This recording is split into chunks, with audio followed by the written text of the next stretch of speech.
శ్రీ గురుభ్యో నమః. శ్రీ మహాగణాధిపతయే నమః. ఇక సెప్టెంబర్ నెలలో సింహరాశి వారికి, ఈ రాశి వారికి అధికంగా అనారోగ్యం ఉంటుంది. రెండవది, సర్జరీ కూడా జరగడానికి ఆస్కారం ఉంది. కాబట్టి భయపడకండి, దానికి ఏదో ఉంటుంది. భగవంతుడు మీ జాతకంలో అలాంటి యొక్క యోగం లేకపోవచ్చు. ఇప్పుడు ఈ నెలలో జరుగుతుందని చెప్పి మేము చెప్తున్నాం, కానీ అది జరగకపోవచ్చు, జరగవచ్చు. దాని గురించి అతిగా ఆచరించి నిజంగానే ఆ సమస్యను తెచ్చిపోకండి. సర్జరీ జరగడానికి అధికారం ఉంది. కుటుంబంలో కలహాలు, భార్యాబిడ్డలతో కావచ్చు, తల్లిదండ్రులతో కావచ్చు, సహోదరులతో కావచ్చు, కలహాలు ఏర్పడడానికి ఆస్కారం ఉంది. నిరంతరం భయంగా ఉంటుంది. తర్వాత రెండవది, అధికారుల చేతగా లేదా రాజకీయ నాయకుల చేత ఒత్తిడి అధికంగా ఉండవచ్చు. ఆదాయం మంచిగానే ఉంటుంది, కానీ ఆదాయానికి మించినటువంటి ఒక ఖర్చులు వస్తుంటాయి. తగు జాగ్రత్త అవసరం. స్థానభ్రంశం అంటే మీరు మీ ఆఫీసులోనే ఎక్కడే పనిచేస్తున్నా ఆ పదవి నుంచి ఇంకో పదవికి పోవడము, ఆ స్థానాన్ని భ్రంశం చేయడం. అంటే ఉన్న పదవి కాక ఉన్నతమైన పదవో లోయెస్ట్ పదవో ఏదో ఒక పదవి పోయి మీరు కూర్చున్నటువంటి ఒక ఆసనం నుంచి ఇంకో ఆసనానికి బయలుదేరడం జరుగుతుంది. దీన్నే స్థానభ్రంశము అంటారు. తర్వాత విపరీతమైన కోపం పెరుగుతుంది. అంటే ఎట్లా పెరుగుతుంది? పరిస్థితులు మీకు అనుకూలంగా లేకపోవడం వల్ల కోపం పెరుగుతుంది. ఆ కోపాన్ని అణుచుకోవాలి. మనస్సును శాంతపరుస్తూ ఉండాలి. క్రోధాత్ భవతి సన్మోహ, సన్మోహ స్మృతిభ్రంశ, స్మృతిభ్రంశో బుద్ధినాశ, బుద్ధినాశో ప్రణశ్యతి. మనం మానవులం, కోపం వస్తుంది, కానీ దాన్ని అణిచిపెట్టుకోవడం చాలా మంచిది. ఇలా మనం సాధన చేసినట్టయితే కొంతకాలానికి మనస్సు మనం చెప్పినట్టుగా ఉంటుంది. అందుకే పెద్దలు చెప్పారు, వ్యాసదాస యొక్క పురాణాలలో చదువుతూ ఉంటే తెలుస్తుంది, మనస్సు ఆధీనంలో మనం ఉండకూడదట. మన ఆధీనంలో మనస్సును పెట్టుకోవాలి. మనం చెప్పినట్టుగా మనసు వినాలి, కానీ మనసు చెప్పినట్టుగా మనం వినకూడదు. మనసు చెప్పినట్టుగా మనం వింటే మనం పాడైపోతాం. కాబట్టి మనస్సును మన ఆధీనంలో కనుక ఉంచుకున్నట్టయితే కొన్ని ఆపదలు తగ్గిపోతుంటాయి. సుఖశాంతులు అనేటువంటి కొన్ని దొరుకుతూ ఉంటాయి. జాగ్రత్తగా సింహరాశి వారు మాత్రం జాగ్రత్తగా ఉండడం చాలా మంచిది. ఇకపోతే 1వ వారం, శారీరక బలహీనత. ఎప్పుడూ అనారోగ్యంగా ఉండడము, కాళ్ళు చేతులు లాగడము, కొంచెం వయసు ఉన్న వారికి మోకాళ్ళ నొప్పులు ఇలాంటివి రావడము, ఇలాంటివి జరగడానికి ఉంటుంది. దానివల్ల మనోవిచారము, ఎప్పుడు విచారంగా ఉండడము అనేటువంటిది జరగడానికి ఉంది. ప్రతి విషయానికి భయపడుతూ ఉంటారు. ఎక్కడికైనా వెళ్ళి మాట్లాడాలన్నా, ఏదైనా కార్యక్రమం చేయాలన్నా భయంగా ఉంటుంది. దుష్టుల చేత స్నేహితం చేయడం, దానివలన అపకీర్తి రావడం జరుగుతుంది. అందుకే నేను చెప్తుంటాను, ప్రతిసారి కూడా చెప్తున్నాను, ఒకరితో స్నేహితం చేసే ముందర తగు జాగ్రత్తగా ఉండండి.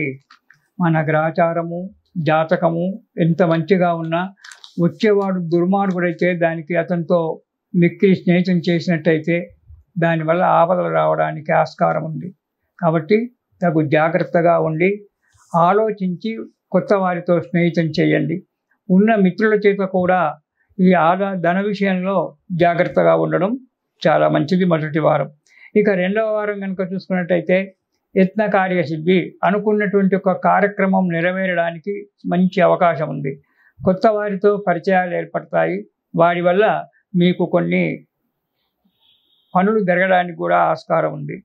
కొన్ని ఆటంకాలన్నీ కూడా ఇంతకు ముందు వచ్చినటువంటి ఒక ఆటంకాలు కూడా ఈ 2వ వారంలో తొలగిపోవడానికి ఆస్కారం ఉంది. కాబట్టి మంచి వారితో పరిచయం చేసుకొని వారి సలహాలు సంప్రదింపులు చేసి, ఇటు తల్లిదండ్రి, భార్య వీరందరితో సలహాలు సంప్రదింపులు చేసి అడుగు ముందుకేయండి. నేనే అన్నీ నాకు తెలుసు, ఎవరితో ఆలోచించేదేంటి, నేను అన్ని ఆలోచనలతో నేనే ముందుకు అడిగేస్తానని చెప్పి అనుకోకండి. ఒకరి సలహా తీసుకోవడం చాలా మంచిది.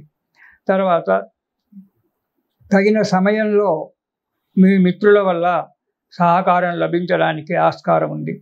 మీరు ఏదైనా కార్యక్రమం పెట్టుకొని డబ్బుకి ఇబ్బంది పడుతూ ఉన్నా, దేనికైనా ఉన్నప్పటికైనా మీ మిత్రులు కొందరు కొందరు మీకు సహాయం చేయడానికి ముందుకొచ్చి ఆ కార్యక్రమాన్ని నెరవేర్చడానికి ఆస్కారం ఉంది. ఇక 3వ వారం కొద్దిగా అనారోగ్యంగా ఉంటుంది. మీరు అతిగా మాట్లాడడం వల్ల బంధుజనులతో విరోధం ఏర్పడడానికి ఆస్కారం ఉంది. కొంత ధన నష్టము ఉంటుంది. తోటి వారిచే కలహాలు, నీ మిత్రులతో కావచ్చు, పక్క ఇంటి వారిచే కావచ్చు, ఇతరులచే కావచ్చు, కొంత కలహాలు ఏర్పడేటువంటి ఒక వాటికి ఉంది.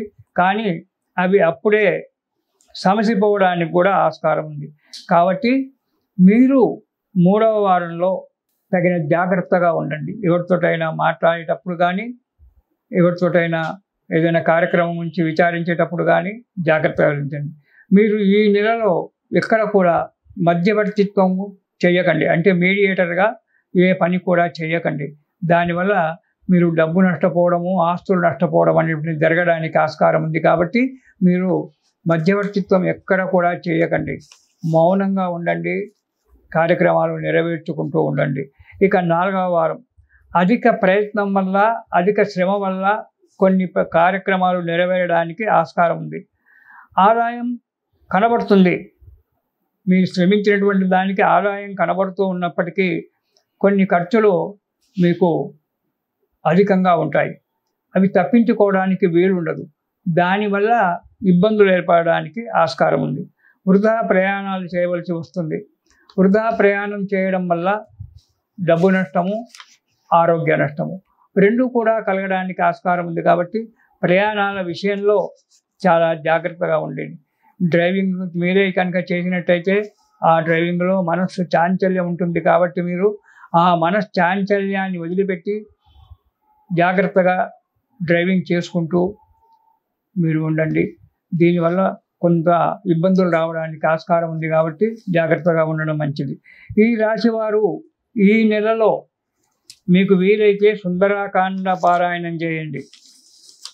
ప్రతిరోజు మీకు తోచినంత 1 అధ్యాయము, 2 అధ్యాయాలు, 3 అధ్యాయాలు మీకు తోచినంత కూడా సుందరాకాండ పారాయణం చేయడం మంచిది.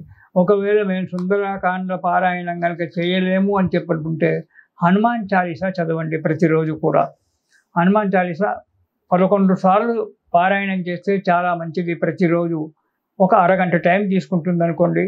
అరగంట 40 నిమిషాలు టైం తీసుకుంటుంది. అలా కాదు, అంతసేపు కూడా చేయాలంటే కనీసం రోజుకు ఒక 5 సార్లు హనుమాన్ చాలీసా పారాయణం చేసి ముందుకు అడిగేయండి. భగవంతుని దయ వల్ల మీకు అంతా శుభం జరుగుతుంది. సుఖంగా ఉండండి. ఇచ్చి శుభం.